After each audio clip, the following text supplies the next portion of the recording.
Salut les investisseurs, dans cette vidéo, on va analyser ensemble les résultats annuels de Total Energy Gabon, la filiale gabonaise du géant français du pétrole et du gaz.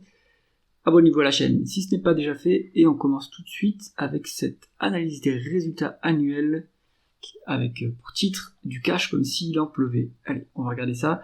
Le 20 mars, c'est au tour de Total Energy Gabon de communiquer ses résultats annuels. Le groupe affiche des résultats financiers 2024 robustes, portés par une hausse notable de la production et une gestion efficace dans un contexte de prix du pétrole légèrement moins favorable par rapport à 2023.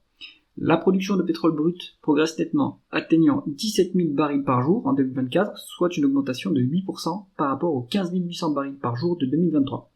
Cette croissance, dopée par une meilleure disponibilité des installations et des interventions ciblées sur les puits, compense le déclin naturel des champs et soutient une hausse des volumes vendus de 6%, passant de 5,4 à 5,7 millions de barils.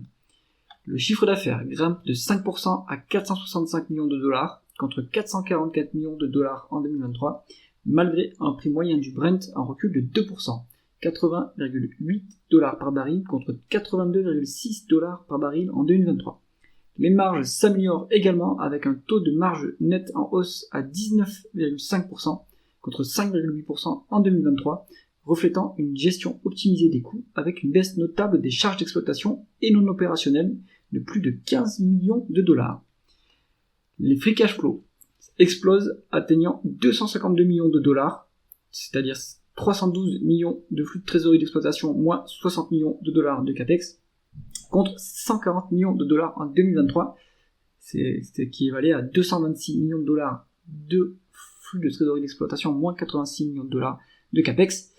Rapporté au bénéfice net, il représente 277% du résultat net 2024 contre 538% en 2023. Signe d'une génération de liquidités exceptionnelle, même avec un résultat net plus élevé cette année. La rentabilité mesurée par le rendement des fonds propres, le ROE, Return on Equity, s'améliore, avec un résultat net de 91 millions de dollars et des capitaux propres moyens de 1,7 milliard de dollars. Le ROE atteint 5,35% en 2024 contre un maigre 1,53% en 2023. Toutefois, les bénéfices nets sous-estiment largement la profitabilité de l'entreprise comparativement au free cash flow bien plus élevé. Côté bilan, Total Energy Gabon reste un modèle de solidité avec une absence totale d'endettement, un atout souligné par le conseil d'administration dans le communiqué. Les investissements baissent de 30%, passant de 86 millions de dollars en 2023 à 60 millions de dollars en 2024. Cette réduction reflète une approche plus sélective, axée sur les interventions puits et les réductions des émissions, après des dépenses plus lourdes en 2023 liées à l'arrêt quinquennal du site d'Anguillet. Le dividende, lui, reste stable. Alors on parle ici du dividende ordinaire, à 22,22 dollars par action, soit 100 millions de dollars au total.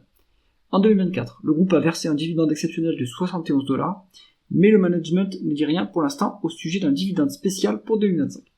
Ce dividende ordinaire offre un rendement intéressant de 11% au cours actuel et reste sécurisé à ce niveau puisqu'il ne représente que moins de la moitié des free cash flow.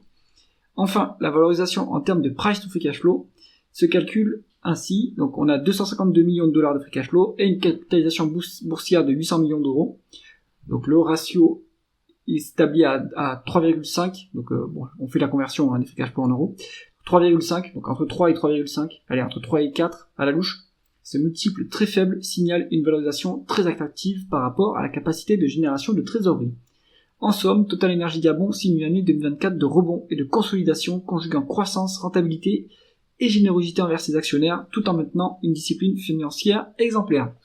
Donc on est encore sur des résultats incroyables pour Total Energy Gabon. C'est une machine à cash mais excellente et en plus il rémunère correctement l'actionnaire. Il y a une très bonne marge de sécurité avec une valorisation en termes de prix sur cash flow qui est vraiment très basse.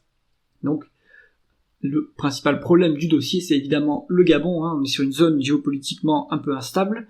Bon, ces dernières années, il y avait eu des problèmes, par exemple en 2022 ou 2023, un coup d'État, mais la production s'est poursuivie. Donc, si vous êtes intéressé par ce dossier, on ne met pas une grosse position de son portefeuille dans ce dossier-là, parce qu'il y a un risque géopolitique qui est quand même très fort, mais on peut en tout cas, si on est intéressé par le secteur, moi je le suis, mais je suis plutôt exposé via Morel et Prom, qui est plus diversifié géographiquement, mais Total Energy, c'est tout à fait pertinent pour un portefeuille, on va dire, rentier, qui a besoin de dividendes. J'espère que cette analyse vous a intéressé. Si c'est le cas, mettez un pouce vers le haut et pensez à vous abonner à la chaîne. À bientôt!